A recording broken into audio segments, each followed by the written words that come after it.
Hi, ik ben Tom Lassing, beursbox.nl, optiecursus.com.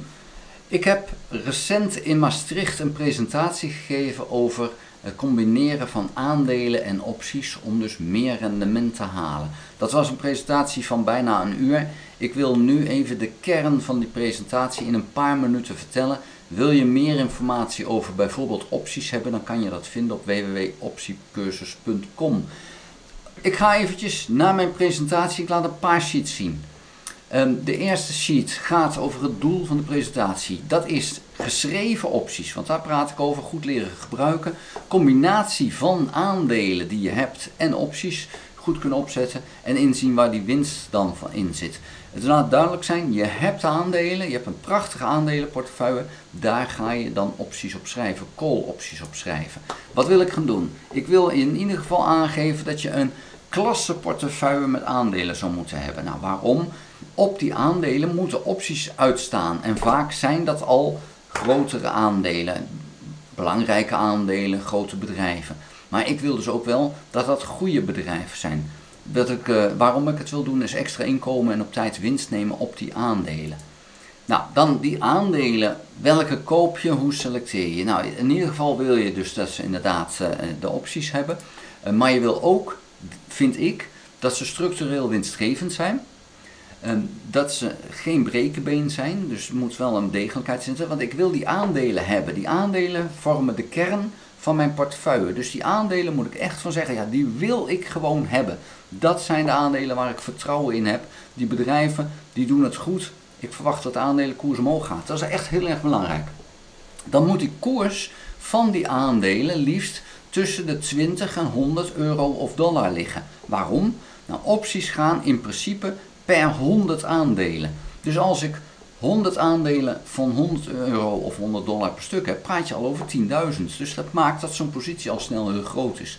Kijk, en er zijn ook aandelen die soms boven de 1000 zitten. Ja, dan is het al een stuk moeilijker. Dus vandaar koers liefst tussen de 20 en de 100, zodat je 100 of een veelvoud van 100 aan aandelen kan hebben.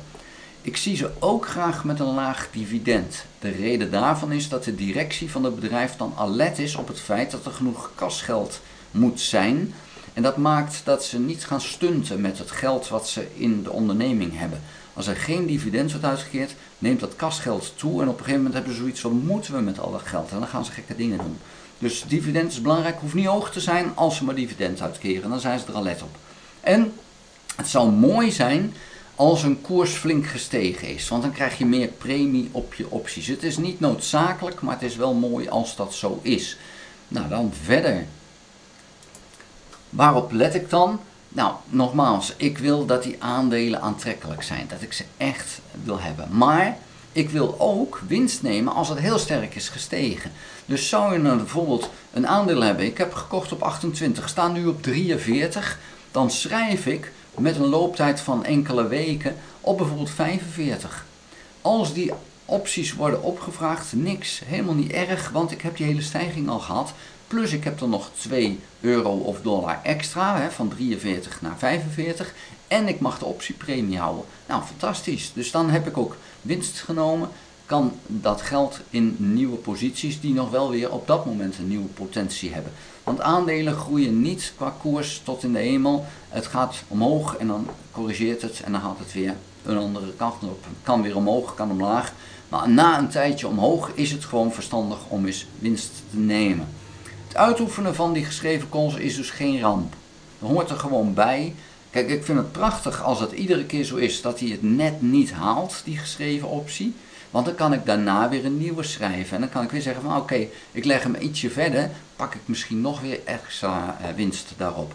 Zodra ik die aandelen niet meer wil, als ik gewoon het gevoel heb van ja, dit is toch wel echt het einde ongeveer, dan kijk ik of ik at the money kan schrijven, zodat de kans groter is dat ze daadwerkelijk opgevraagd worden. Dan, ik wil het dus vaker doen, maar maximaal 3 maanden extra looptijd. Want ik wil namelijk kort schrijven. Een korte periode, want in de laatste periode van de optie, dan loopt de premie er het hardste uit. Dus dat is voor mij dus heel gunstig als optieschrijver. Nou, wil je nou meer weten over opties en over hoe dat werkt, dan moet je naar optiecursus.com. Daar is een gratis cursus die je per e-mail krijgt. Je kan hem ook in 1 keer krijgen, dan moet je daar een kleine vergoeding voor betalen. Er staan ook meerdere zaken op. Dus als je over opties wil weten, dan is dat het belang.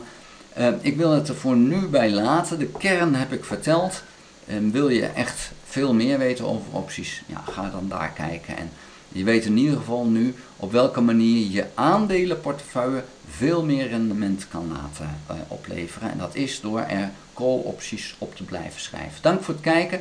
Heb je nog geen abonnement op dit videokanaal, abonneer je dan. Druk dan ook op het belletje, krijg je notificatie als ik een volgende video gemaakt heb. Vond je de video interessant? Geef een duim. Dankjewel voor het kijken. Tot de volgende keer. Houdoe!